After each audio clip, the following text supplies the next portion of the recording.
السلام علیکم ورحمۃ اللہ وبرکاتہ نحمده ونصلی علی رسولہ الکریم اما بعد فاعوذ باللہ من الشیطان الرجیم بسم اللہ الرحمن الرحیم رب اشرح لی صدری ویسر لی امری واحلل عقدۃ من لسانی یفقہوا قولی. تو آپ کے شکر کا کیا حال ہے؟ یہ شکر ہے یا شکر ہے یا شکر ہے؟ کیونکہ اس کے پروننسیشن بھی لوگوں نے مختلف بنائے ہوئے. اصل میں یہ شکر ہے. شکر کوئی فائدہ آپ کو تجربہ کر کے سبق پڑھ کے کچھ عمل کر کے کوئی ہوا اصل میں جو ہماری سوچ ہوتی ہے نا اس کے مطابق ہماری باڈی کے جو ریئیکشنز ہوتے ہیں وہ فزیکلی بھی اور ایموشنلی بھی اور بہت اعتبار سے ہمارا جسم اس کے مطابق کام کرنے لگتا ہے. تو اس لیے اگر ہم شکر گزار ہوں تو ہمارا جسم بھی اس کا روح بھی شکر گزار ہوتا ہے. اور obviously پھر جب وہ سارا جسم مل کر روح جسم جان ایموشن ہر چیز مل کے ایک پازیٹیو سائڈ پر کام کرتے ہیں تو فائدہ ہی فائدہ ہے اس میں. یہ کہتی ہے کہ میری شادی کو چند ہی مہینے گزرے ہیں. شادی کے بعد سے ہی میں نے ہر چھوٹی چھوٹی نعمت اپنے شوہر سسرال والوں کے ایک ایک اچھے عمل اور بات کو فیل کر کے اس پر بہت شکر کیا, کئی دفعہ آنسوں اور دعاؤں کے ساتھ. اور اس شکر کا اثر میں نے اتنا زیادہ دیکھا کہ بیان نہیں کر سکتی. ہر آنے والے دن ان کی محبتوں اور ان کی وجہ سے میرے لیے نعمتوں میں اضافہ ہوتا جا رہا ہے. الحمدللہ آج میں جب اپنی ذات میں سوچتی ہوں تو کوئی محرومی نظر نہیں آتی. نعمت ہی نعمت ہے. اور یہ شکر میرے لیے نیکیوں کو اور بڑھانے کا باعث بھی بن رہا ہے. یہ شکر میں نے صرف دل میں ہی نہیں کیا بلکہ اپنے شوہر کو کئی بار کہہ کر انتہائی احسان مندی کا احساس دلاتے ہوئے انہیں کیا. وہ کبھی مذاق میں یا تنگ کرتے ہوئے کہیں بھی کہ تمہارا شوہر ایسا, تو چاہے کچھ بھی ہو میں ہمیشہ یہی کہتی کہ نہیں الحمدللہ میرے شوہر بہت بڑی نعمت ہے اور میں ان کی ناشکری نہیں کروں گی. ایسا تو نہیں ہو سکتا کہ کوئی انسان بالکل ہی پرفیکٹ ہو اور اس میں کوئی خامی نہ ہو, لیکن شکر صرف وہ ادا کر سکتا ہے جو خامیوں سے زیادہ خوبیاں دیکھنے والا ہو جائے. جس کو کسی بھی چیز کے اندر خوبیاں نظر آنے لگے تو اس کے اندر خود بخود ایک خوشی کا احساس ہوتا ہے اور اس کے لیے شکر ادا کرنا پھر مشکل بھی نہیں رہتا. دونوں ہی چیزیں ہوں گی زندگی میں. کسی بھی انسان سے آپ کا واسطہ پڑے دونوں طرح کے معاملات ہوں گے, لیکن یا پھر آپ کی چوائس ہے کہ آپ کیا دیکھتے ہیں اس میں. ایک کوٹیشن تھی انگلش کی جس کا ترجمہ ہے کہ دو لوگوں نے کھڑکی سے باہر دیکھا, ایک نے ستارے دیکھے اور دوسرے نے کیچڑ کو دیکھا. تو یہ اپنی نظر ہے کہ انسان کس چیز کو کیسے دیکھتا ہے. بالکل, جب پازیٹیو اینگل ہوگا تو ہر چیز اچھی. بالکل. اور جو ہی آپ کو ستارے نظر آئیں گے آپ کی فیلنگ بدل جائے گی, اور اگر آپ کیچڑ کو دیکھتے رہیں گے تو پھر دل میں کیچڑ ہی پیدا ہوگا. چلیے آج کا ہم دیکھتے ہیں انشاءاللہ. درود شریف پڑھی. اللہم صلی علی محمد وعلی آل محمد کما صلیت علی ابراہیم وعلی آل ابراہیم انک حمید مجید. اللہم بارک علی محمد وعلی آل محمد کما بارکت علی ابراہیم وعلی آل ابراہیم. صفحہ نمبر 46 پر ہے العفو. عفو کا لفظی معنی ہوتا ہے درگزر کرنا, معاف کر دینا, سزا کو چھوڑ دینا, انتقام نہ لینا, بدلہ نہ لینا. قال اللہ تعالی, اللہ تعالیٰ کا ارشاد ہے, اور اپنے رب کی بخشش اور جنت کی طرف لپکو, دوڑو, جلدی کرو, جس کا عرض آسمانوں اور زمین کے برابر ہے, اور جو متقی لوگوں کے لیے تیار کی گئی ہے. وہ لوگ جو خوشحالی اور تنگی میں خرچ کرتے ہیں اور غصے کو پی جانے والے ہیں اور لوگوں کو معاف کرنے والے ہیں, اور اللہ تعالیٰ نیکی کرنے والوں سے محبت رکھتا ہے. وسارعوا, دوڑو, تیز چلو. اگر آپ امیجن کریں کہ آپ ایک وسیع میدان میں ہیں اور آپ کے سامنے پہاڑوں کا ایک خوبصورت سلسلہ ہے, اور آپ کو بتایا جاتا ہے کہ پہاڑوں کے اس پار ایک بہت خوبصورت محل ہے اور اس میں بہترین قسم کی نعمتیں ہیں اور ہر طرف ہریالی ہے, پھل ہیں اور پانی بہہ رہا ہے اور جنت کی جتنی بھی ڈسکرپشن ہے اگر وہ آپ امیجن کر سکیں, اور آپ کو کہا جا رہا ہے کہ آپ چلو, دوڑو, جلدی کرو اور اس وادی کو پار کر جاؤ, تو دوسری طرف وہ آرام دہ ٹھکانہ تمہارا منتظر ہے. تو کیسے چلیں گے آپ؟ کیسے چلیں گے؟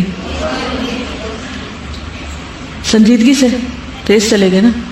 نبی صلی اللہ علیہ وسلم نے جب اپنے قوم کو ڈرایا تھا تو کیا کہا تھا صفا کی پہاڑی پر کھڑے ہو کر کہ اگر میں تم سے کہوں کہ اس پہاڑی کے پیچھے سے ایک لشکر تم پر حملہ آور ہونے والا ہے تو کیا تم میری بات مانو گے؟ تو انہوں نے کیا جواب دیا؟ ہم ضرور مانیں گے کیونکہ آپ صادق اور امین ہیں. تو اسی مثال سے آپ نے ان کو آخرت کے بارے میں بتایا کہ تم اللہ کو ایک مان لو ورنہ اللہ سبحانہ و تعالیٰ تم سے ناراض ہوں گے اور آخرت میں شدید پکڑ ہوگی. آپ نے فرمایا تھا انا النذیر العریان، میں کھلم کھلا خبردار کرنے والا ہوں. حقیقت یہ ہے کہ ہم اللہ کے رسول صلی اللہ علیہ وسلم کی دی ہوئی ان خبروں اور آپ کے ذریعے آئے ہوئی اس کتاب میں جو بھی جنت کی ڈسکرپشن پڑھتے ہیں وہ یوں لگتا ہے جیسے کہیں دور پار کسی جگہ کا نام ہے، پتہ نہیں اس کی کوئی حقیقت ہے بھی یا نہیں. لیکن کسی عام انسان کی دی ہوئی خبر سے کہیں زیادہ سچی ہے یہ خبر کہ اگر تم اللہ تعالیٰ کے بتائے ہوئے راستے پر چلو گے اور اسی راستے پر اور تیز تیز چلو گے اور سنجیدگی کے ساتھ اپنا سفر طے کرو گے تو یقیناً تم جنت میں جاؤ گے. اب آپ دیکھیے اسی مثال کو سامنے رکھ کر دیکھیے کہ آپ نے پہاڑ کے اس پار اترنا ہے جا کے، تو پہاڑ چڑھنا ایک مشکل کام ہے. جب مشکل پیش آتی ہے تو ہمارا رویہ کیا ہوتا ہے؟ کبھی آپ کو چلنے کا اتفاق ہوا کسی گروپ میں لوگوں کے ساتھ مل کر اکٹھے؟ کہاں چلی آپ؟ ایک آغان گئی تھی تو وہاں پر بہت ان کو چلنا پڑا تھا، پہاڑوں پہ چلنا پڑا ہوگا. کیا دیکھنے کے لیے چل رہی تھیں آپ؟ ہائیسٹ پوائنٹ تھا، وہاں تک جانا تھا ان کو. اور کوئی کبھی چلا ہو؟ ہاسٹل کی سیڑھیاں پہاڑ سے کم نہیں، 3 منزلیں چڑھنا، بہت قریب کی مثال لائیں. اچھا ہوتا کیا ہے کہ جب ہم چڑھ رہے ہوتے ہیں تو آبویسلی کبھی تھکے ہوئے بھی ہوتے ہیں، کبھی نیند آتی ہے، کبھی بھوکے ہوتے ہیں، کبھی جلدی میں ہوتے ہیں اور وہ ختم ہونے کا نام نہیں لے رہی ہوتی اور چڑھ رہے ہیں اور چڑھ رہے ہیں اور چڑھ رہے ہیں اور چل رہے ہیں اور چل رہے ہیں چل رہے ہیں. تو اس وقت ہمارا حال کیا ہوتا ہے، ہماری کیفیت کیا ہوتی ہے؟ بس کسی بھی طرح پہنچ جائیں. اور عموماً یہ ہوتا ہے کہ جب لوگ بھوکے ہوں اور تھکے ہوئے ہوں تو پھر وہ ایک دوسرے سے بھی الجھتے ہیں. اسی طرح بعض لوگ گاؤں وغیرہ میں رہتے ہیں تو بسیں وہاں نہیں جاتی، بس ایک خاص پوائنٹ پہ اتار دیتی ہے، اس کے بعد ان کو اپنے گھر تک پیدل چل کے جانا ہوتا ہے. تو اس راستے میں بھی آپ دیکھیں کہ انہیں پتہ ہوتا ہے کہ گھر جانا ہے تو وہ راستے میں آرام کرنے نہیں بیٹھ جاتے، وہ چلتے چلے جاتے ہیں حتیٰ کہ گھر پہنچ جائیں، خواہ راستے میں کتنی بھی مشکلات کیوں نہ پیش آئیں، وہ رکتے نہیں ہیں. تو ہمیں بھی کیا کرنا ہے؟ اللہ سبحانہ و تعالیٰ کے بتائے ہوئے راستے پر چلتے جانا ہے. وَسَارِعُوا، دوڑ کے چلو، الی مغفرۃ من ربکم، اپنے رب کی بخشش کی طرف، وجنت، اور جنت کی طرف، عرضها السماوات والارض، اتنی بڑی ہے جنت کہ جس کی وڈتھ ہی یا اس کا عرض آسمان و زمین برابر ہے. اعدت للمتقین، جو اللہ سے ڈرنے والوں کے لیے تیار کی گئی ہے. کون ہے وہ؟ ان کی کیا خوبیاں ہیں، کیا صفات ہیں؟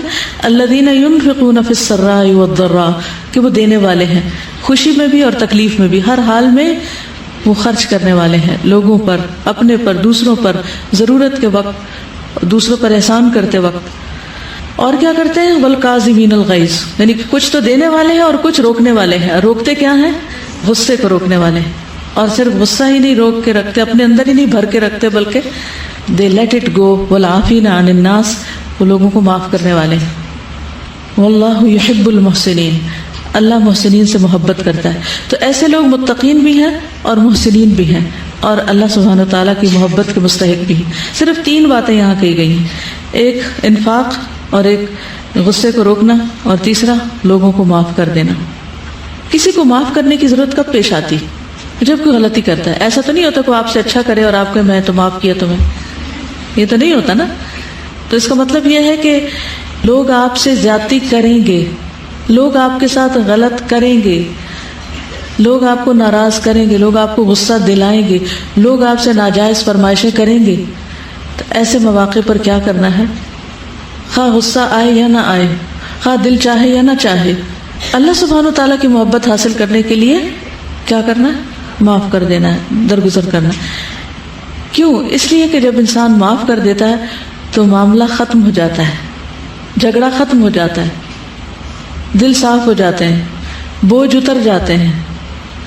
اور اگر انسان معاف نہیں کرتا، بدلہ لینے اور انتقام لینے پر ہی ٹھن جاتا ہے، تو اس میں 2 احتمال ہوتے ہیں. ایک تو یہ ہے کہ بہت ممکن ہے کہ انسان زیادتی کر بیٹھے بدلہ لیتے لیتے، کیونکہ خصوصاً جب غصے میں ہوتا ہے انسان اور بدلہ لینے پہ تل جاتا ہے تو پھر کیا صرف اس حد پہ رکتا ہے جہاں اس کو رک جانا چاہیے؟ کیا کرتا ہے؟ زیادتی کر جاتا ہے. اب جو ہی وہ زیادتی کرے تو وہ ظالم ہو گیا. دوسری چیز کیا ہے کہ جب انسان انتقام لیتا ہے، بدلہ لیتا ہے، تو اس سے دوسرے کے دل میں ایک بغض اور ایک نفرت پیدا ہو جاتی. خواہ وہی ظالم ہوتا ہے، وہی غلط کار ہوتا ہے، لیکن آپ کے اس رویے کی وجہ سے وہ مسئلہ ختم نہیں ہوتا، وہ مسئلہ بڑھ جاتا ہے. وہ ناراضگیاں مدتوں تک بڑھی رہتی ہیں، یعنی پکی ہو جاتی ہیں، اور انسان کی زندگی پھر صرف اسی تانے بانے میں گزر جاتی کہ اس نے کیا کیا اور میں نے کیا کیا. تانا بانے اسی کو کہتے ہیں نا کہ اس نے کیا کیا میں نے کیا کیا, اب اس کے ساتھ کیا کرنا ہے اس کے ساتھ کیا کرنا ہے, اور اس کا بدلہ کیسے لینا ہے, اب اس نے مجھے یہ کہا ہے تو میں نے اس کا جواب کیسے دینا ہے. اور بعض اوقات ہم غصے میں جواب دے دیتے ہیں, بعض اوقات ہم سوچنے میں وقت لگا دیتے ہیں کہ کیا جواب دوں کہ دوسرا تل ملا کے رہ جائے, تڑپ اٹھے. جیسے اس نے میرے ساتھ کیا میں اس سے زیادہ اس کو مزہ چکھا دوں. ٹھیک ہے, جتنا کوئی آپ کے ساتھ زیادتی کرے اتنا بدلہ آپ لے سکتے ہیں, لیکن قرآن مجید میں ہر جگہ اللہ سبحانہ وتعالی معاف کرنے کی بات کرتے ہیں, خصوصاً معاملہ جب اپنی ذات کا ہو. ہاں, اللہ کے دین کی حدیں کوئی توڑ رہا ہو, ان کو پامال کر رہا ہو, تو اللہ کی خاطر اس سے بدلہ لیا جا سکتا ہے, اس کو اس برائی سے روکا جائے گا, زیادتی سے روکا جائے گا, اس ایگریشن کو ختم کیا جائے گا. لیکن جہاں تک معاف کرنے کا تعلق ہے تو یہ خاص طور پر اپنی ذات کے لیے جو بدلہ لینا ہے, اس میں نبی صلی اللہ علیہ وسلم کا اپنا طریقہ بھی یہی تھا اور آپ کی تعلیم بھی یہی ہے. ٹھیک ہے, اور بہت دفعہ ایسا بھی ہوا کہ آپ نے دین کے دشمنوں کو بھی معاف کیا جہاں معاف کرنا فائدہ مند تھا. مثلا فتح مکہ کے موقع پر آپ نے کیا کیا, وہ لوگ جنہوں نے آپ کو مکہ سے نکالا تھا ان کے ساتھ آپ نے کیا سلوک کیا, کیا کہا, لا تثریب علیکم اليوم اذهبوا انتم الطلقاء یغفر اللہ لنا ولکم, جاؤ تم سب آزاد ہو, آج تم پر کوئی مواخذہ نہیں, اللہ ہمیں بھی معاف کر دے, تم کو بھی معاف کر دے. اور کوئی واقعہ سیرت کا یاد کرے, کس موقع پر آپ نے معاف کیا, طائف کے موقع پر, جبکہ آپ کے سامنے کھلی آپشن تھی, جبریل آئے تھے کہ آپ اجازت دیجئے اور ان کو دو پہاڑوں کے درمیان میں پیس کے رکھ دیتے, لیکن آپ نے معاف کر دیا. اس کا نتیجہ کیا نکلا کہ ان کی اولادوں میں سے بہت سارے لوگ پھر دین کے مددگار بنے. اور کوئی واقعہ یاد کیجئے, ایک عرابی نے آپ کے گلے سے چادر کھینچی تھی جس سے آپ کو نشان بھی پڑ گیا تھا, تو اس موقع پر بھی آپ نے اس سے ناراضگی اور غصے کا سلوک نہیں کیا بلکہ درگزر کیا. ہاں جی, آپ جی کوڑا پھینکنے والی عورت کو معاف کیا. اور جی حضرت حمزہ کے قاتل وحشی کو اسلام قبول کرنے پر معاف کر دیا. اور آپ دیکھیے کہ اس معافی کا کتنا بڑا فائدہ ہوا. اس نے کیا کیا تھا پر وحشی نے جنگ یمامہ میں کس کو قتل کیا تھا, مسلمہ کذاب کو, اسلام کے بہت بڑے دشمن کو, کیونکہ وہ بہت زبردست نشانہ باز تھا, اس کا نشانہ بہت ایکیوریٹ تھا, جو کام وہ کر سکتا تھا وہ کوئی اور نہیں کر سکتا تھا. آرام فرما رہے تھے درخت کے نیچے, تو ایک شخص نے آپ کی تلوار اٹھا لی اور آپ کے ساتھ جو معاملہ کیا, اس موقع پر بھی آپ نے اس کو معاف کر دیا جبکہ آپ اس پر پوری طرح قابو پا چکے تھے. اور کوئی واقعہ, جی اونٹ پر سے گرا دیا گیا تھا حضرت زینب کو, تو ان کو بھی معاف کیا. اور غزوہ احد کے موقع پر تو آپ کے ساتھیوں نے جو آپ کی بات نہیں مانی تھی, جس کی وجہ سے فتح شکست میں بدل گئی تھی, اور یہ بہت بڑا لاس ہوا تھا مسلمانوں کا, اور بہت زیادہ غصہ دلانے والی بات تھی کہ آپ کا حکم نہیں مانا گیا تھا, آپ کی انسٹرکشنز کو فالو نہیں کیا گیا تھا, لیکن اس کے باوجود اللہ سبحانہ وتعالیٰ نے کیا حکم دیا, فاعف عنہم واستغفر لہم وشاورہم فی الامر. ہند کو معاف کر دیا تھا. اور شابش عبداللہ بن ابی کو, یعنی جس نے ساری زندگی آپ کو تکلیف دی تھی, آخر میں جب اس کے بیٹے نے کہا کہ ان کا جنازہ پڑھا دیں تو آپ اس کے لیے بھی تیار ہو گئے تھے اور اپنا کرتا اس کو دے دیا, حالانکہ آپ کو پتا تھا کہ وہ منافق ہے اور آپ کا دشمن ہے. سراقہ جب قتل کی نیت سے آیا تھا ہجرت مدینہ کے راستے میں, اس کو معاف کر دیا, اس کو جانے دیا اور خوشخبریوں کے ساتھ بھیجا. واقعہ پر جب حضرت عائشہ پر الزام لگا تھا, اس وقت نہ صرف نبی صلی اللہ علیہ وسلم بلکہ حضرت ابوبکر رضی اللہ تعالیٰ عنہ نے الزام لگانے والے کا وظیفہ دگنا کر دیا, کیونکہ اللہ تعالیٰ نے فرمایا کہ الا تحبون ان یغفر اللہ لکم. کتنے ڈھیر سارے واقعات ہیں. ہم ذرا اپنی زندگی کے واقعات سوچیں, یعنی جتنی مثالیں آپ نے سنی, ابھی اس کے علاوہ بھی بہت ہیں. آپ نے اتنے لوگوں کو معاف کیا. سیرت میں سے تو ہم مثالیں چن لیتے ہیں, لیکن اپنی زندگی میں کچھ نہیں ہے ہمارے پاس. اور ابو سفیان کو معاف کر دیا. اور غزوہ حنین میں کیا ہوا تھا, آپ کے پاس کتنے قیدی لائے گئے تھے, 6000. شابش, 6000 قیدی لائے گئے تھے آپ کے پاس, اور آپ نے ان کو فدیے کے بغیر چھوڑ دیا تھا. اور صلح حدیبیہ کے موقع پہ کیا ہوا تھا, جب تنیم کی طرف سے کچھ لوگوں نے مسلمانوں کے اوپر حملہ کرنے کی کوشش کی اور وہ سارے پکڑے گئے, ان سب کو بھی معاف کر دیا. یعنی کوئی واقعہ اور کوئی موقع ایسا نہیں جاتا کہ جہاں معاف کرنے کی بے شمار مثالیں سیرت میں نہ ملتی ہوں. ہم آپ کی امت ہیں, ہم اپنے گھر والوں کے ساتھ، اپنے دوستوں کے ساتھ، اپنے رشتہ داروں کے ساتھ کیسا معاملہ کرتے اور کیسا سلوک کرتے ہیں. سوچئے آپ کی زندگی میں کون سے جھگڑے لامتناہی ہیں، ان اینڈنگ فساد، جس کے کوئی انتہائی نہیں، خاتمہ ہی نہیں، کیونکہ آپ آگ ٹھنڈی ہونے ہی نہیں دیتے.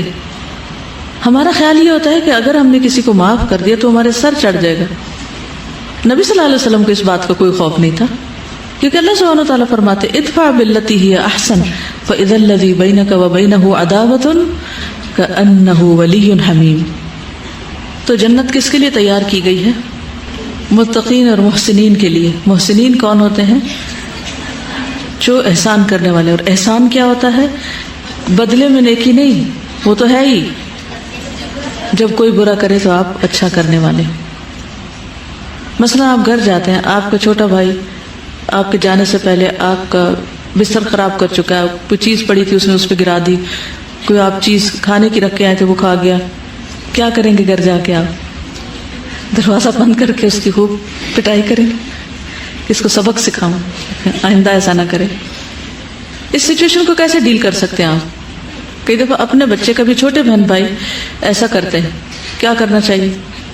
کیونکہ کچھ بچے انتہائی شرارتی ہوتے ہیں اور بیچارے مار کھا کھا کے، ڈانٹ کھا کھا کے اتنے ڈھیٹ ہو چکے ہوتے ہیں کہ انہیں اس سے بھی فرق نہیں پڑتا کہ انہیں معاف کیا گیا یا انہیں سزا ملی ہے، دونوں ہی برابر ہوتے ہیں ان کے لیے. لیکن ان کو تمیز کیسے سکھائی جائے گی؟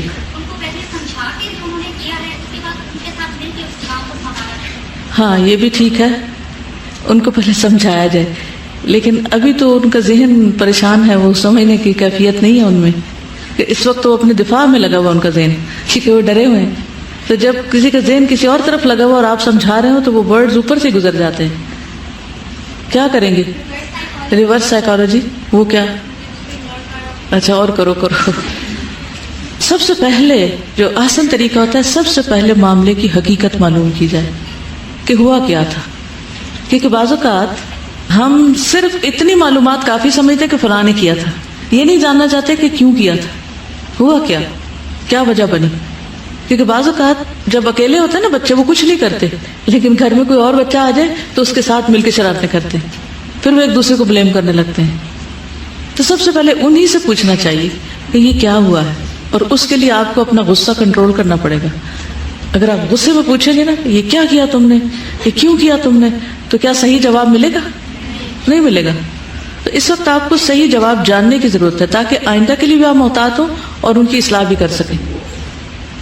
ہو سکتا ہے کہ کسی نے ان سے کہا کہ فلاں چیز اتار کے لاؤ اور اتارتے اتارتے ان سے گر گئی ہو، یہ بھی ہو سکتا ہے نا. تو بہت سے چیزیں، بہت سے واقعات جن پر ہم غضبناک ہو جاتے ہیں، ان کی حقیقت کچھ اور ہوتی ہے، معاملہ کچھ اور ہوتا ہے، اور ہمیں کچھ اور نظر آ رہا ہوتا ہے، لہٰذا ہم آؤ دیکھ نہ تاؤ اور ہم ایک ایکشن شروع کر دیتے ہیں جس کے نتیجے میں اور فساد بڑھ اٹھتا ہے.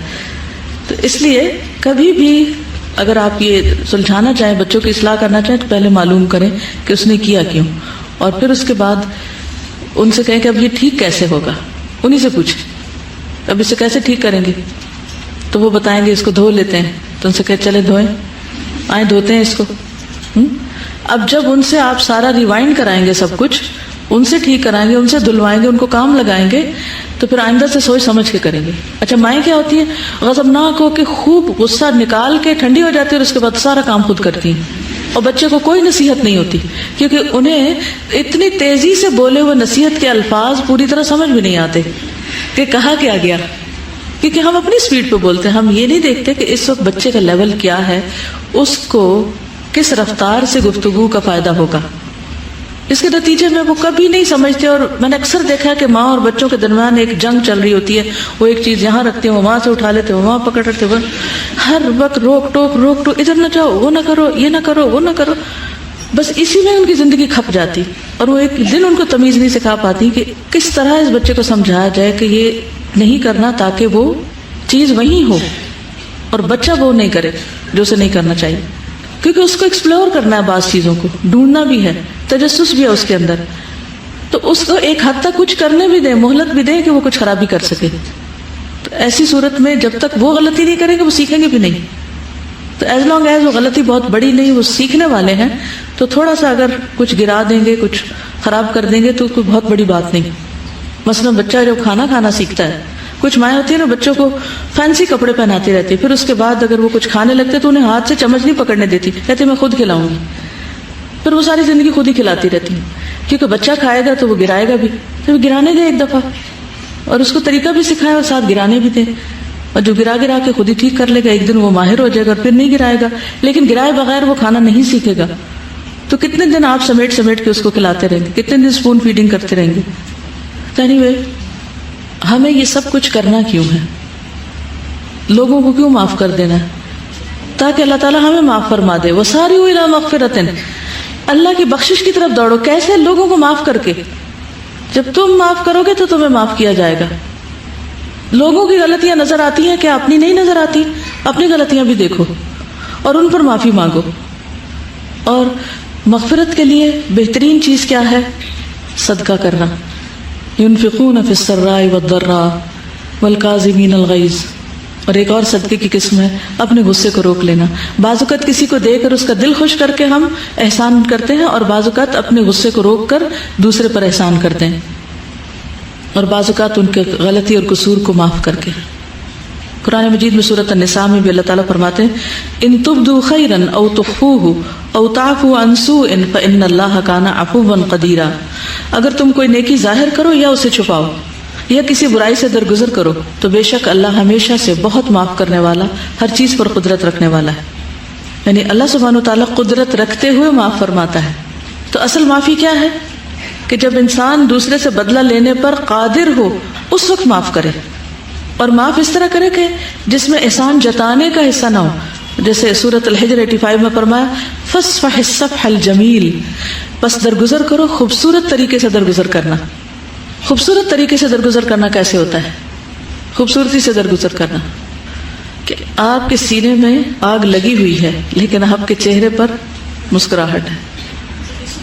جیسے یوسف علیہ السلام نے اپنے بھائیوں کو معاف کیا اور ان کی غلطی کا عذر تلاش کر کے دیا کہ دوسرے نے غلطی کی ہے تو اس کی کوئی وجہ ہے، شیطان نے بھلوا دیا، شیطان نے فساد ڈلوا دیا، کئی ایک چیزیں ہو سکتی ہیں. کیونکہ ہم دوسرے کو مارجن نہیں دیتے غلطی کرنے کا، یا کر لے تو اس کی وجہ ہمیں نہیں نظر آتی کہ اس نے کیوں کی. اور پھر ان سب چیزوں کو کرنا کیوں؟ ان سب چیزوں کو کیوں کرنا؟ کس کے لیے کرنا؟ اللہ سبحانہ وتعالیٰ کے لیے. ٹھیک ہے، کیونکہ اس کا بدلہ ہمیں اللہ سے چاہیے. اور وہ کیا ہے؟ کیا چاہیے؟ معاف کر کے، صدقہ کر کے، غصہ کنٹرول کر کے، درگزر کر کے. چاہیے کیا؟ ان سب چیزوں کو نکال کے چاہیے کیا؟ اللہ کی محبت. واللہ یحب المحسنین. اللہ کی محبت مل جائے گی، اور مغفرت جس کے لیے آپ دوڑ رہے ہیں وہ آپ کے نصیب میں ہوگا. رسول اللہ صلی اللہ علیہ وسلم نے فرمایا 3 چیزوں کی ذمہ داری پر میں قسم کھاتا ہوں، صدقہ مال کو کم نہیں کرتا ہے، معاف کرنے سے اللہ تعالیٰ بندے کی عزت میں اضافہ کرتے ہیں. قسم کھا کے آپ نے یہ بات فرمائی. اور جو اللہ کے لیے تواضع اختیار کرتا ہے اللہ تعالیٰ اس کو بلندی عطا فرماتے ہیں. اور پھر اللہ سبحانہ وتعالیٰ نے خود حکم بھی دیا ہے کہ معاف فرما دو. قال اللہ تعالیٰ خذ العفو وأمر بالعرف وأعرض عن الجاہلین. اللہ تعالیٰ کا ارشاد ہے عفو اختیار کرو اور نیک کام کرنے کا حکم دو، اور جاہلوں سے کنارہ کشی کر لو، درگزر کرو، اعراض برتو کرو. نیک کام کرنے کا حکم دو، جاہلوں سے اعراض برتو. تو گویا یہ اللہ تعالیٰ کا حکم بھی ہے. کرو مہربانی تم اہل زمین پر، خدا مہربان ہوگا عرش بری پر. اگر تم چاہتے ہو کہ اللہ تعالیٰ کی مہربانی ہو، محبت حاصل ہو، تو پھر کیا کرنا ہوگا؟ اس حکم پر عمل کرنا ہوگا، معاف کرنا ہوگا. اور خاص طور پر اگر آپ امر بالمعروف اور نہی عن المنکر کرنا چاہتے ہیں، لوگوں کو اچھی باتیں بتانا چاہتے ہیں، مثلا آپ کا دل چاہتا ہے کہ جو آپ سیکھتے ہیں اوروں سے بھی شیئر کریں. کس کا دل چاہتا ہے؟ اچھا، پھر کیا آپ کر پاتے ہیں یا مشکل ہوتی؟ ہاں، کیوں مشکل ہوتی ہے؟ اس کی کیا وجہ ہے؟ وہ مانتے نہیں. کیوں نہیں مانتے؟ آپ کی بات کیوں نہیں سنتے؟ وہ اگر وہ ہمارے عمل کا حصہ نہیں تو اس وجہ سے بھی دوسرے نہیں سنتے. ایک اور وجہ بھی ہوتی ہے، ہمارے تعلقات دوسروں کے ساتھ اچھے نہیں ہوتے. اگر ہمارا اخلاق ہی اچھا نہیں، بیسک مینرز ہی نہیں ہم میں، تو پھر اگر ہم انہیں بتانے جائیں کہ آپ یہ نیکی کا فلاں کام کرو تو وہ کیا کہیں گے؟ پہلے آپ خود عمل کر لو پھر ہمیں بتانا. جی،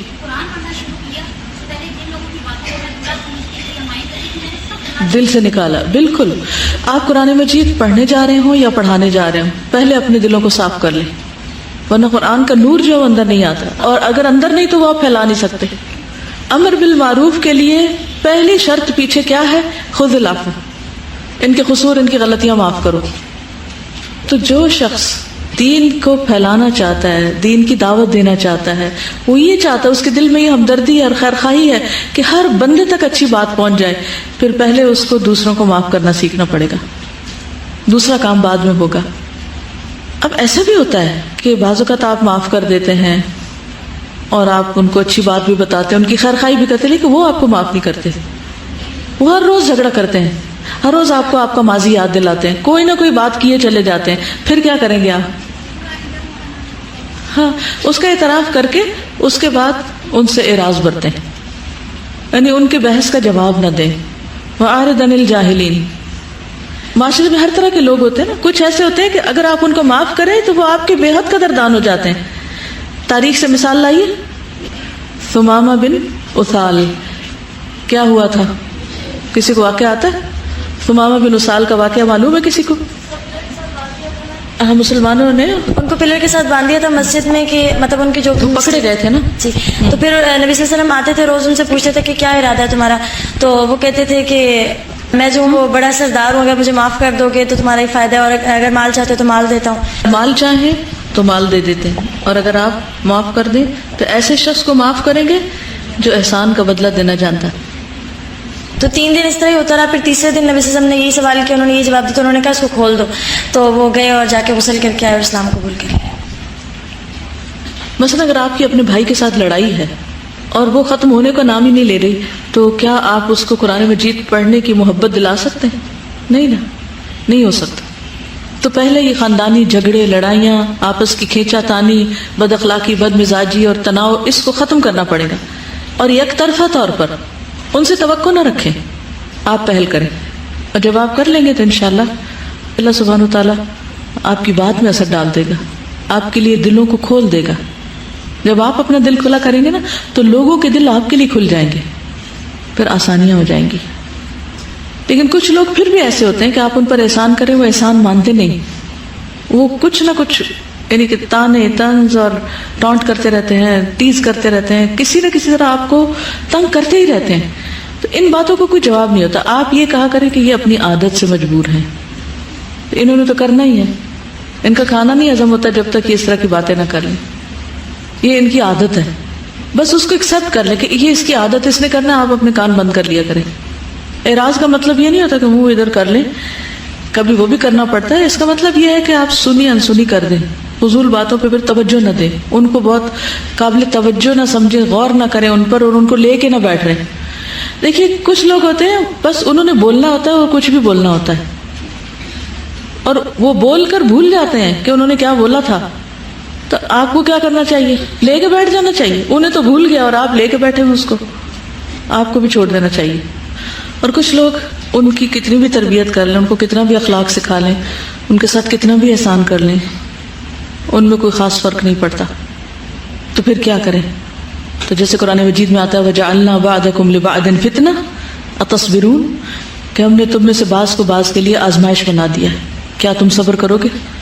تو وہاں پر شکر نہیں، صبر، اور صبر کے بعد شکر، کیونکہ شکر کرنے کے لیے پہلے صبر کرنا پڑتا ہے.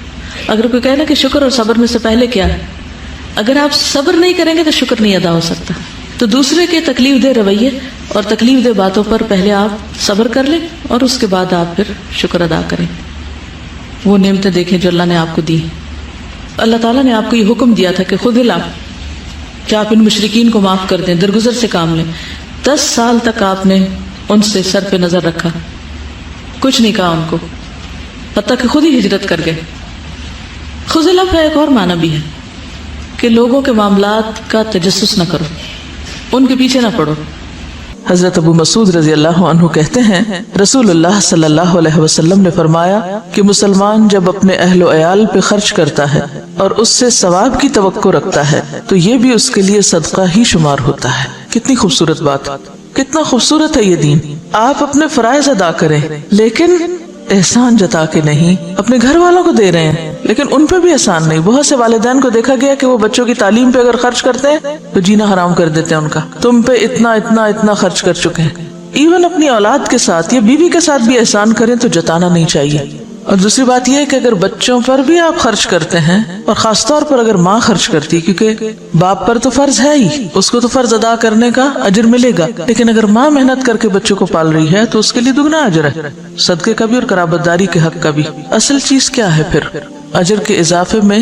اصل بنیاد کس چیز کی ہے؟ نیت کی. آپ کوئی کام کیوں کر رہے ہیں؟ حضرت ابو ہریرہ کہتے ہیں کہ رسول اللہ صلی اللہ علیہ وسلم نے فرمایا کہ 1 دینار وہ ہے جو تو خدا کی راہ میں خرچ کرے، 1 دینار وہ ہے جس کو تو غلام آزاد کرنے میں خرچ کرے، 1 دینار وہ ہے جس کو تو مسکین پر صدقہ کرے، 1 دینار وہ ہے جس کو تو اپنے اہل پر خرچ کرے. ان سب میں اپنے اعتبار سے سب سے بڑا دینار وہ ہے جس کو تو اپنے گھر والوں پہ خرچ کرے. آپ سب کو ایک وعدہ کرنا ہوگا مجھ سے، سب بیٹوں والی مائیں اپنے بیٹوں کو یہ حدیث لفظ پڑھائیں گی. سب ساسیں جو اس وقت ساس بن چکی ہیں خاص طور پر بیٹوں کو یہ حدیث سنائیں گی. یہ قرض ہے آپ پر. آپ کو پتا ہے بہت سے جھگڑے کہاں سے شروع ہوتے ہیں؟ کہاں سے شروع ہوتے ہیں؟ جب مرد حضرات اپنی ذمہ داری نہیں پوری کرتے. کیوں نہیں کرتے؟ اس کے کئی اسباب ہو سکتے ہیں. اس میں ایک سبب یہ ہوتا ہے کہ بیٹا کرنا چاہتا ہے، ماں نہیں کرنے دیتی، کہتے سب کچھ بیوی کو ہی دے ڈالو گے، سب کچھ بچوں پہ خرچ کر ڈالو گے. ٹھیک ہے، اس میں اعتدال چاہیے، سب کچھ بچوں اور بیوی کے لیے نہیں، لیکن ان کی ذمہ داری پوری کرنا. اگر مائیں یہ تعلیم اپنے بچوں کو دیں گی اور بچے آگے اپنی بیویوں کا اور بچوں کا خیال کریں گے، ان کا دھیان رکھیں گے، تو اس سے فائدہ کیا ہوگا؟ گھر میں خوشی ہوگی، گھر میں سکون ہوگا، تو آپ سب کام اچھے سے کر سکیں گے. اور دوسری بات یہ ہے کہ جب اپنے گھر والوں کو چھوڑ کے دوسروں کو دیا جاتا ہے، اس سے کیا ہوتا ہے نقصان؟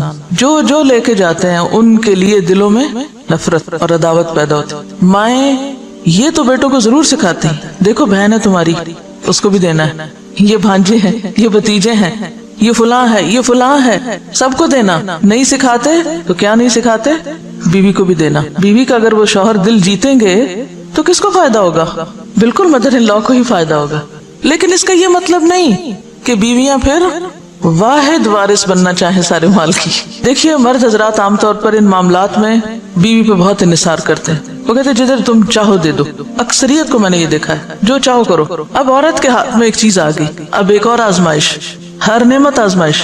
اب اس پہ کیا فرض عائد ہوتا ہے کہ وہ سارا کچھ چھپا کے اپنے پاس ہی نہ رکھ لے. پھر اگین جب بہو پہ بات آتی ہے تو بہو اور بیٹی کے یا نند بھاوج کے آپس میں تعلقات کیوں خراب ہوتے ہیں؟ مثلا شوہر نے کچھ دیا، بہن کو نہیں دکھانا، چھپانا ہے، ساس سے بھی چھپانا ہے، اس سے بھی چھپانا ہے، اس سے بھی چھپانا ہے. اس کے کوئی وجوہات ہو سکتے ہیں، لیکن ان مسائل کو کم کرنے کے لیے اصل جو چیز چاہیے وہ دلوں کا بڑا ہونا ہے. جو لے جاتا ہے لے جائے، میرا حصہ کوئی بھی نہیں لے جا سکتا. میں نے انشور کرایا ہوا ہے، کوئی نہیں لے جا سکتا میرا. جو میرے حصے میں وہ آئے گا، اور اگر اللہ ہی نے نہیں لکھا میرے حصے میں، کسی کو دینے کی توفیق نہیں ہوگی، چاہے میں ٹکرے مار کے مروں، نہیں مل سکتا، لکھا ہی نہیں میری قسمت میں. تو اس لیے ان معاملات میں تھوڑی بے پرواہی کی بھی ضرورت، تھوڑی نہیں بلکہ بہت، دلوں کی وسعت کی بھی ضرورت ہے. شوہر رازق نہیں ہوتے، رازق کون ہے؟ اللہ. اگر وہ ہمیں دینے کی بجائے ماں کو دے رہے ہیں، بہن بھائیوں کو دے رہے ہیں، باہر کہیں دے رہے ہیں، اس پہ بہت جلنے کوڑنے کی ضرورت نہیں. جو آپ کا وہ آ جائے گا، جو اللہ نے آپ کے لیے لکھا ہے وہ کہیں سے بھی آئے گا. تو جب تک ہم بھروسہ اللہ کی ذات پہ نہیں کریں گے نا تو بات نہیں بنے گی. یاد رکھیے کوئی بھی اصلاح ہو نہیں سکتی جب تک کہ دو طرفہ، دونوں طرف سے دل نہ بڑا کیا جو دونوں فرائض ادا کرنے میں لگ جائے. اگر دونوں حقوق مانگنے میں لگ گئے تو مسئلہ خراب ہوگا. تو یہاں پر آپ دیکھیے کہ خیر کے کاموں میں خرچ کرنے کا بھی اجر بتایا گیا، لیکن اس کے ساتھ ساتھ اہل و عیال پہ خرچ کرنا بھی باعث اجر و ثواب ہے. اور ذمہ داری میں نے آپ پہ امانت ڈال دی ہے، بیٹوں کو یہ حدیث سنانی ضرور ہے اپنی زبان سے. حضرت ثوبان کہتے ہیں کہ رسول اللہ صلی اللہ علیہ وسلم نے فرمایا کہ بہترین دینار جس کو آدمی خرچ کرتا ہے وہ دینار ہے جس کو وہ اپنے گھر والوں پہ خرچ کرتا ہے، اور وہ دینار جس کو وہ اپنے اس جانور پہ خرچ کرتا ہے جس کو پالا ہے اس نے اللہ کے راستے میں جانے کے لیے، اور وہ دینار جس کو وہ خرچ کرتا ہے اپنے دوستوں پر اللہ کے راستے میں. اسے مسلم نے روایت کیا. اب آپ دیکھیے کہ پھر سب سے پہلے گھر والوں کی بات ہے. گھر والوں کو مطمئن کرو، کیونکہ جب انسان گھر والوں کو مطمئن کر دیتا ہے نا تو وہ اس کے مددگار بن جاتے ہیں. جب وہ مددگار ہو جاتے ہیں تو ان سے بہتر مددگار پھر کوئی نہیں ہوتا. آپ کے لیے زندگی آسان ہو جاتی ہے. اور آپ نے دیکھا ہوگا اکثر کہ اگر گھر کے اندر چخبخ ہے، گھر کے اندر کھینچا تانی ہے، تو آپ باہر کتنا بھی سکون کا وقت گزار کے آئیں، جب تک گھر میں سکون نہیں تو زندگی